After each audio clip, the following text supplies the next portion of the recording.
Ang sarap po magpamassage dito. Ayan po mga kawing.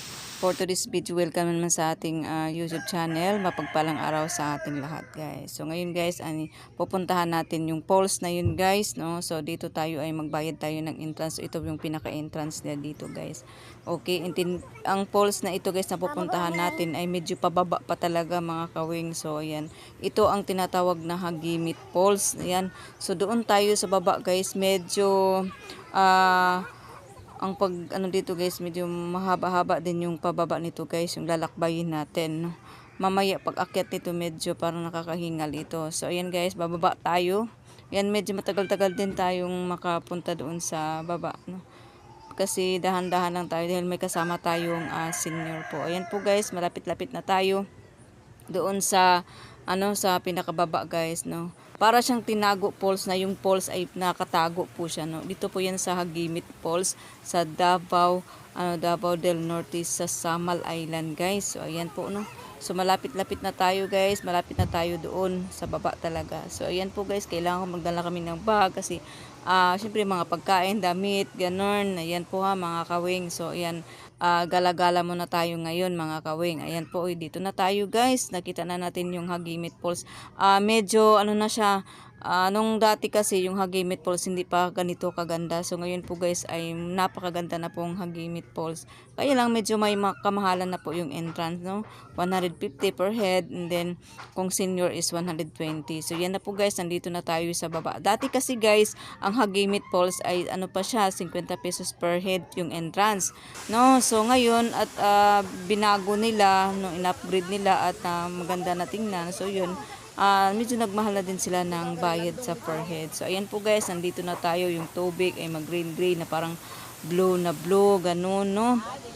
And then dito pwede kang maka-parking dyan sa baba. And then ito, dito na kami guys, nag-ano kami ng lamisa for only 100 pesos guys. May dalawang upuan. So kasi nga ay galing kami sa paggagala-gala din. So napunta kami dito, no. So nakausap namin yung may-ari dito guys na si Miss Ma'am Ganda. Ayan po, oh. Siya po ang may-ari dito guys. Isa po siyang doktor, retired doktor na. And then dito na lang siya lagi pumermi guys para maasikaso yung kanyang falls guys, no. Actually mahaba ito mga kawing, pero dito lang sa kanya yung parte niya, no.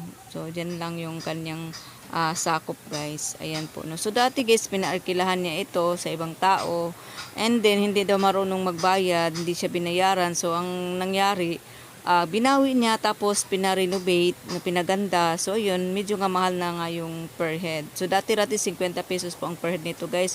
So Hagimit Falls, dito yan sa Samal Island, no, sa Davao del Norte. So ayan, libutin natin ang buong falls guys. Ayan po, ito ay parang may swimming pool po siya. Talagang sinadya talaga ito guys, no. And then hindi naman siya ganun kalalim. Then pwede ding mga pambata dyan. May mga ano naman nakalagay na kung ilang feet po siya, no. So ito ay doon pa sa unahan. Ito may nakalagay na 9 feet. So hindi tayo pwede dyan kasi ang height ko, no. Hindi bawal ako sa 9 feet. So bawal ako maligo dyan. Pwede naman siguro sa gilid-gilid yung medyo ano lang, mababaw lang po. And then doon pa sa dulo guys, meron din. Ayan po. So ayan, so napakaganda dito sa lugar guys. Medyo hindi naman siya ganun kalamig, no. Tama-tama lang yung klima guys, hindi siya masyadong malamig, hindi din siya masyadong mainit kasi nga yung mga kahoy ay nakakanlong din, no. So maganda rito guys dahil pag naligo ka dito parang may yung bang ano ka, parang yung bang libag guys sa katawan. So nakakatanggal po ito ng libag yung kanyang tubig dito guys. Nakakatanggal ng libag sa katawan. So maganda rito talaga, refreshing. Ayan, and then hindi ka rin matakot dito guys, no. So ito yung aking mga kasama, ituro costume talaga sila mga kawin, pero hindi ko talaga kaya yan. Sabi ko, naku, hindi ako talaga nakapagdala ng ano. Naku, pag nakadala ako, naku, nakatalbugan ko sila, charot. So yan guys, mga pumunta rito guys, mga pupunta rito guys sa Samal Island po ito banda, no. Ang entrance po basta 150 po ang entrance kasi medyo maganda na kasi yung lugar. Hindi na tulad ng dati guys na nabigla nga ako nung nakita ko ito mga kawing dahil nga nagbago na siya. So yun lang guys, and then pagkatapos siyempre magbihis na tayo kasi nga pauwi na din kami kasi pa tayo ng isla, dadaan pa tayo sa isla, tatawid pa tayo ng isla guys bago tayo makauwi sa Davao City, kasi sa Davao City kami and then ito sa Davao del Norte. So medyo malayo-layo din konti. So ayan guys, at nakabisa tayo at uwi na tayo. Ngayon ay pagbalik na naman yung ating problema. So kanina ipakurbada tayo pababa, ngayon ay paakit na naman tayo dito sa ano ito, parang aakit lang tayo ng bundok. Kaso lang may hagdan na dadaanan natin. So yun pong mga kasama ko, kasi kalamitan ay mga senior po yan. Yung iba naman may kaedaran na, kasi ay parang grupo kasi kami mga kawing, grupo ng tripping. So bawat lugar na pinupuntahan namin kasama ko sila, and then yun kung may mga ganitong mga waterfalls, dumadaan kami, no? Parang side tripping, parang ganun. So ito yung aking kasama, si Ate Julie, ay medyo nahirapan siya sa pag-akyat kasi nga senior na po siya, no? Pero sa atin kaya pa naman, medyo nakakahinga lang talaga mga kawing. So kung ano dito, mas better na kayo kung magpunta kayo rito. Wag na lang kayo kung may mga anak kayo na maliit, pwede namang iwanan niyo o pwede niyo mang dalahin. Pero siyempre baka kasi medyo nakakahingal talaga. Pero at least naman okay din naman dito ang lugar na ito. Ayan po, no. So pahinga muna kami kasi yung aking mga kasamahan ay nahingal na din sila guys. Ayan si Ate Julie. Yan, nakakahingal talaga. Pero kaya pa naman mga kawing ha. Sa mga ito, pampalusog ng tuhod ito mga kawing. Ayan po. Dito na.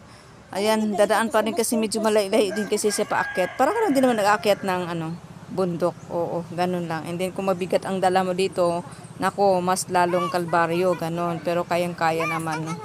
Ayan po guys ha, sa mga gusto pumunta rito, ito po ang Hagi Meat Falls sa Davao del Norte. Ayan po guys, dito na tayo, na tayo dito sa labas, nakalabas na tayo, dito na tayo sa patag, at ayan na guys, dito na.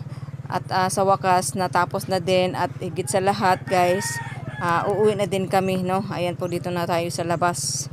At ay magandang experience ito mga kawing, dahil nga nakapunta na ako dati rito, kaso lang hindi pa ganito kaganda, no? So ayan po, at yun lamang, salamat sa panonood.